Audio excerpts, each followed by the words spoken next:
जय श्री राधे कृष्ण। आप सभी का हमारे YouTube चैनल पे बहुत बहुत स्वागत है। आइए सुनते हैं देव उठनी एकादशी की कथा। आप सभी भक्तों को देव उठनी एकादशी व्रत की ढेर सारी शुभकामनाएं।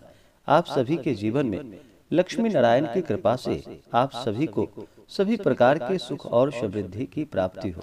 लक्ष्मी नारायण आप सभी के इच्छाओं को पूर्ण करें। कार्तिक माह के शुक्ल पक्ष में पड़ने वाली एकादशी को इसे देव उठनी एकादशी, प्रबोधिनी एकादशी, देवोत्थान एकादशी आदि नामों से जाना जाता है। इस दिन भगवान विष्णु जो कि 4 महीने के लिए चातुर्मास में योग निद्रा में चले जाते हैं और फिर देव उठनी एकादशी के दिन योग निद्रा से जागते हैं और इस दिन भगवान श्री हरि विष्णु माता लक्ष्मी का पूरे विधि विधान के साथ पूजन किया जाता है, जिससे कि भगवान प्रसन्न होकर के अपने भक्तों के सभी पापों को नष्ट कर देते हैं तथा जब व्यक्ति के पाप और ताप नष्ट होते हैं तो उनके पुण्यों का उदय हो पाता है। उसके बाद सभी सांसारिक सुखों की प्राप्ति होती है। देव उठनी एकादशी व्रत के प्रभाव से जो कि 1000 अश्वमेध यज्ञ एवं 1000 राजसूय यज्ञ करने के बराबर पुण्य फलों की प्राप्ति होती है। एकादशी का व्रत जो कि हर माह के कृष्ण पक्ष और शुक्ल पक्ष की एकादशी तिथि के दिन एकादशी का व्रत किया जाता है, इसे 11 व्रत के नाम से भी जाना जाता है। यह सभी प्रकार के पापों को नष्ट करने वाला है, अतः जो भी पाप से डरने वाले हैं उन्हें अवश्य ही देव उठनी एकादशी का व्रत करना चाहिए और कथा श्रवण करना चाहिए। इससे अनंत गुना पुण्य फलों की प्राप्ति होती है। तो आइए सुनते हैं देव उठनी एकादशी की कथा।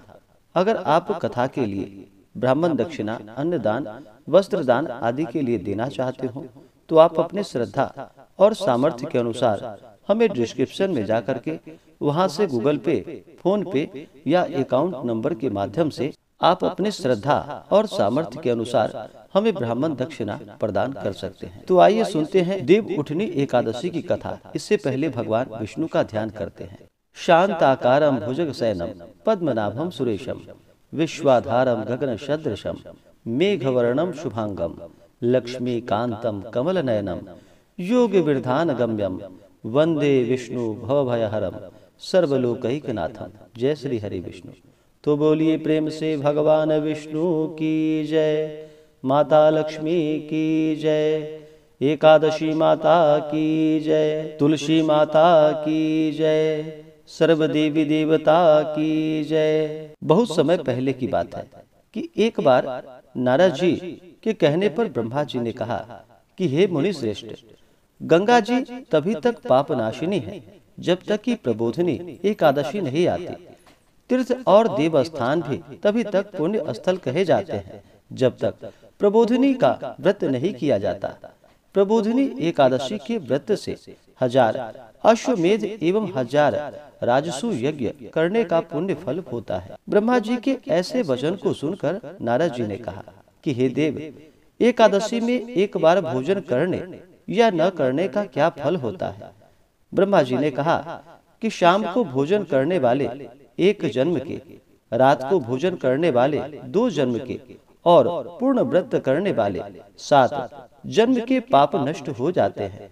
महान दुर्लभ एवं अप्राप्य वस्तु भी इस प्रबोधिनी एकादशी व्रत के पुण्य प्रभाव से निःसंदेह ही प्राप्त होती है। ब्रह्मा जी ने कहा कि हे नारद, विधि एवं श्रद्धा तथा भक्ति के साथ किया हुआ थोड़ा एवं अल्प पुण्य भी महान होता है।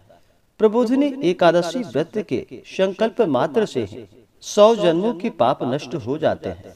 प्रबोधिनी में रात्रि में जागरण करने से आगे वाले 10,000 जन्मों के पाप नष्ट हो जाते हैं और 10,000 जन्म पूर्व के पितर विष्णु लोक को जाते हैं। यज्ञ और तपादि से भी दुर्लभ एवं अक्षय फल इस एकादशी का व्रत करने से प्राप्त होता है। नाना प्रकार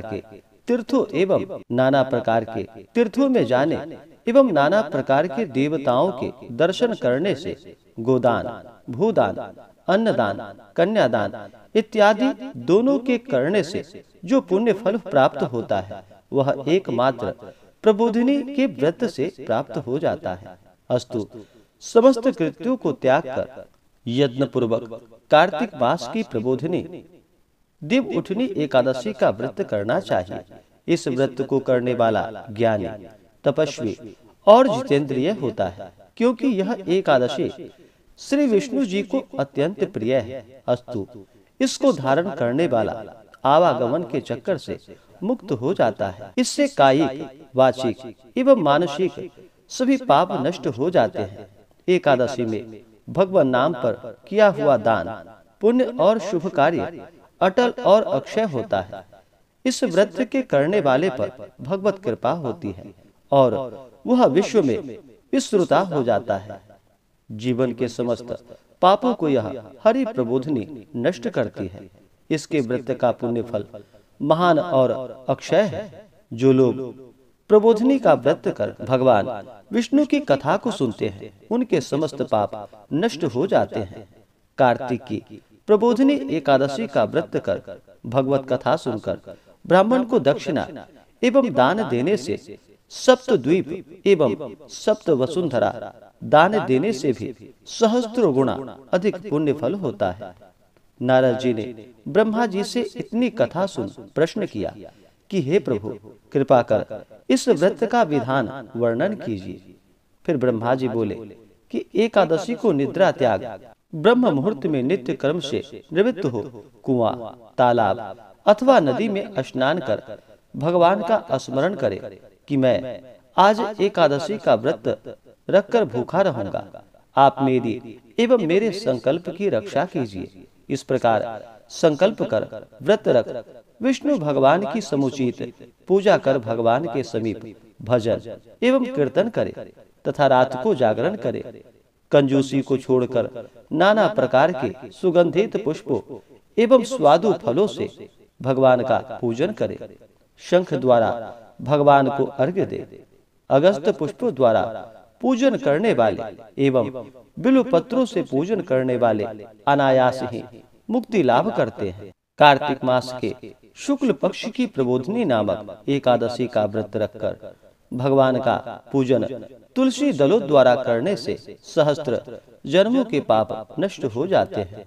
कार्तिक मास में तुलसी का पौधा लगाने, उसे सींचने, सेवा करने तथा दर्शन करने मात्र से जन्म जन्मांतर के पाप नष्ट हो जाते हैं। जिनके घर में तुलसी वृक्ष उगता है, फलता, पलता तथा फूलता है, उनके कुल में जो उत्पन्न हो गए और जो हैं एवं जो होंगे, वे समस्त विष्णु लोक के वासी होंगे।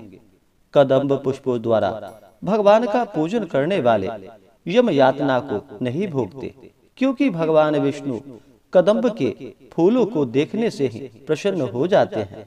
जो श्रद्धा भक्ति समेत गुलाब पुष्प समर्पित कर भगवान का पूजन करते हैं, वे अनायास ही मुक्ति को प्राप्त कर लेते हैं। और जो मौलश्री और अशोक के पुष्पों को अर्पण कर भगवान की पूजा और ध्यान करते हैं, वे संसार में जब तक सूर्य और चंद्रमा अवस्थित हैं, तब तक शोक रहित हो आनंद पूर्वक निवास करते हैं। श्वेत एवं लाल कनेर पुष्पों द्वारा पूजा करने वाले से भगवान अत्यंत ही प्रसन्न होते हैं। तुलसी दल द्वारा भगवान की पूजा करने वाले से भगवान सहस्त्रों गुणा अधिक प्रसन्न होते हैं। जो प्रयत्नशील प्राणी शमी पत्रों द्वारा इस एकादशी में भगवान की पूजा करते हैं, वह यमराज के पाश से मुक्त हो जाते हैं तथा चंपक पुष्पों द्वारा भगवान की पूजा करने वाला जन्म मरण से रहित हो जाता है। स्वर्ण निर्मित केतकी पुष्पों द्वारा भगवान की पूजा करने से कोटि कोटि जन्मों के पाप नष्ट हो जाते हैं।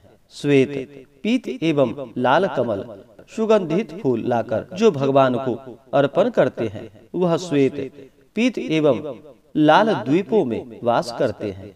इस प्रकार भगवान का पूजन कर वह रात्रि जागरण कर प्रातः काल बहने वाली नदी में स्नान कर प्रातः की समस्त क्रिया वहीं समाप्त कर घर में आकर फिर भगवान की पूजा करे और व्रत की पूर्ति के लिए ब्राह्मण भोजन करा करके और ब्राह्मणों को दक्षिणा दे करके मीठे वचनों से उनकी विनय कर गोदान, अन्नदान इत्यादि दे और उन्हें संतुष्ट करे। भगवान को प्रसन्न करने के लिए ब्राह्मणों को भूयसी दक्षिणा दे। उन्हीं के सामने व्रत को समाप्त कर पारण करे और यथाशक्ति ब्राह्मणों को दक्षिणा दे। रात में कथा सुनाने वाले एवं कीर्तन करने वाले ब्राह्मणों को भी भली प्रकार स्वर्ण युक्त बैलों की जोड़ी का दान करे। धात्री से स्नान करने वाले को दही और मधु दान करना चाहिए। तेल के स्थान में घी और घी के स्थान में दूध का दान करना चाहिए। भूमि पर शयन करने वाले को शैया दान करनी चाहिए। मौन व्रत धारण करने वाले को सोना और तिल दान देनी चाहिए। केश धारण करने वाले को दर्पण दान करना चाहिए। जूता न पहनने वाले को जूता दान करना चाहिए। देव मंदिर में दीपक जलाने वाले को सोने एवं तांबे का दीपक घृत सहित दान करना चाहिए। जो दिन के अंत में रस भोजन करने वाले हैं उनको स्वर्ण एवं वस्त्रालंकार समेत 8 घड़े दान करनी चाहिए। यदि पूर्व कथित दान करने की शक्ति ना हो तो ब्राह्मणों को वचनों द्वारा संतुष्ट करना चाहिए। चातुर्मास में त्यागी हुई वस्तुओं के पुनर्ग्रहण करने में उपरोक्त रीत्य अनुसार दान करना चाहिए। विघ्न रहित चातुर्मास व्रत पूरा करने वाले को संपूर्ण ऐश्वर्य प्राप्त होता है और जो व्रत को नहीं पूर्ण कर सकते वह नरकगामी होते हैं। इस प्रकार से जो भी सच्ची श्रद्धा के साथ देव उठनी देव प्रबोधनी एकादशी का व्रत करते हैं उनके समस्त प्रकार के पाप और ताप नष्ट हो जाते हैं। तो बोलिए प्रेम से भगवान विष्णु की जय, माता लक्ष्मी की जय, एकादशी माता की जय, सर्व देवी देवता की जय। जो भी जातक एकादशी का व्रत करते हैं उन्हें दशमी के दिन से व्रत के नियम का पालन करना चाहिए। दशमी के दिन जो कि सूर्यास्त होने से पहले ही भोजन ग्रहण करना चाहिए। उसके बाद अपने दांतों को अच्छे से साफ कर लेनी चाहिए। रात्रि में ब्रह्मचर्य का पालन करते हुए भगवान नाम का स्मरण करते हुए सोना चाहिए। और एकादशी तिथि के दिन सुबह ब्रह्म मुहूर्त में उठ करके नित्य क्रियाओं से निवृत्त होकर गंगा नदी में या घर के नहाने के पानी में थोड़ा सा गंगा जल मिलाकर स्नान करना चाहिए। शुद्ध वस्त्र धारण करके व्रत का संकल्प लेते हुए भगवान का सुबह और शाम के वक्त पूरे विधि विधान के साथ पूजन करना चाहिए। एकादशी व्रत महात्म्य कथा आदि का श्रवण करना चाहिए। भगवान की आरती करनी चाहिए। रात्रि में जहाँ तक हो सके एकादशी व्रत में जागरण करना अनंत गुना पुण्य फलदायी होता है, तो जहाँ तक हो सके जागरण करनी चाहिए। और द्वादशी तिथि के दिन सुबह ब्रह्म मुहूर्त में उठ करके स्नान करके शुद्ध वस्त्र धारण करके भगवान का पूजन और आरती करनी चाहिए। इसके बाद ब्राह्मणों को भोजन कराकर ब्राह्मणों को दक्षिणा देकर व्रत का पारण समय के अनुसार करना चाहिए। अगर आप सब एकादशी व्रत के शुभ मुहूर्त के बारे में, पारण समय के बारे में या संपूर्ण विधि के बारे में जानकारियां प्राप्त करना चाहते हो तो आप वीडियो के आइकन में जा करके या हमारे चैनल पे वीडियो अपलोडेड है, आप वहां से जा करके जानकारियां को प्राप्त कर सकते हैं। तो आशा करता हूं कि यह जानकारी आपको अच्छा लगा हो। ऐसे ही ज्ञानवर्धक जानकारियां प्राप्त करने के लिए हमारे इस चैनल पे अगर आप नए हैं तो चैनल को लाल बटन दबा करके सब्सक्राइब करें, साथ में बेल आइकन घंटी को दबाएं ताकि मेरे वीडियो का नोटिफिकेशन आपको समय से मिलता रहे। वीडियो को लाइक करें, शेयर करें, सुखी रहे और स्वस्थ रहे। जय श्री राधे कृष्ण। धन्यवाद।